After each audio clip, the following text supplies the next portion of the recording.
¿Por qué se celebra el Día del Trabajador el 1 de mayo? El lema era 8 horas para el trabajo, 8 para el sueño y 8 para la casa, pero nada se ocurría a fines del siglo XIX. Por entonces, los empleados en los Estados Unidos tenían que cumplir agotadoras jornadas de 12, 16 y hasta 18 horas. La única limitación que había en algunos estados era la prohibición de que una persona trabajara 18 horas seguidas sin una causa justificada. La multa por obligar al empleado a esa jornada era de $25.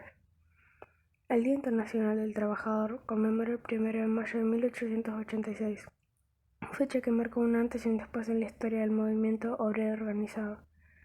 Aquel día comenzó una huelga en reclamo de la jornada de 8 horas que se extendió hasta el 4 de ese mes, cuando se produjo la revuelta de Haymarket, que terminó con la ejecución de un grupo de sindicalistas anarquistas bautizados posteriormente como los Mártires de Chicago. Los reclamos obreros no eran nuevos.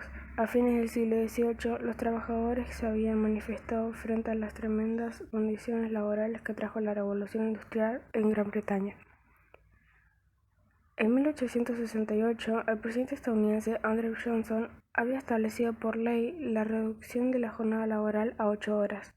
Tras décadas de reclamo de los trabajadores, con cláusulas que permitían esas horas que se extendieran.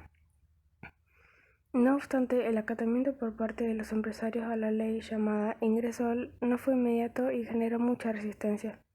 Los trabajadores no tenían reglas claras y sus derechos se veían vulnerados. En ese contexto, el 1 de mayo de 1886 se inició en Chicago, epicentro industrial de Estados Unidos, una huelga que terminó expandiendo al resto del país.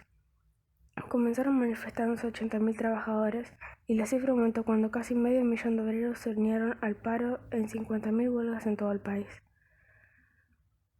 Tras varios episodios de represión policial contra los huelguistas, donde hubo incluso muertos, se convocó una manifestación en Haymarket Square. Allí, una persona que nunca fue identificada arrojó una bomba incendiaria contra las fuerzas policiales que mató a 7 policías e hirió a 60 uniformados. Las fuerzas de seguridad reprimieron con disparos, dejando un saldo de muertos y heridos entre los trabajadores. Aquella jornada pasó a la historia como revuelta o masacre de Haymarket.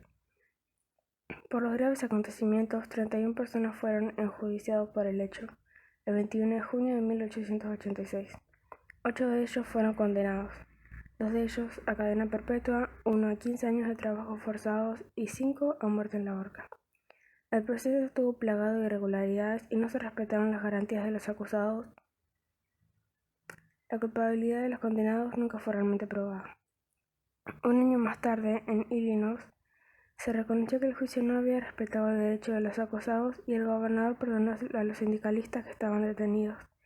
Fue en París de 1889, durante un congreso de la Segunda Internacional, asociación de partidos sindicalistas, laboristas y anarquistas en todo el mundo, que se estableció el 1 de mayo como el Día del Trabajador para conmemorar a los mártires de Chicago.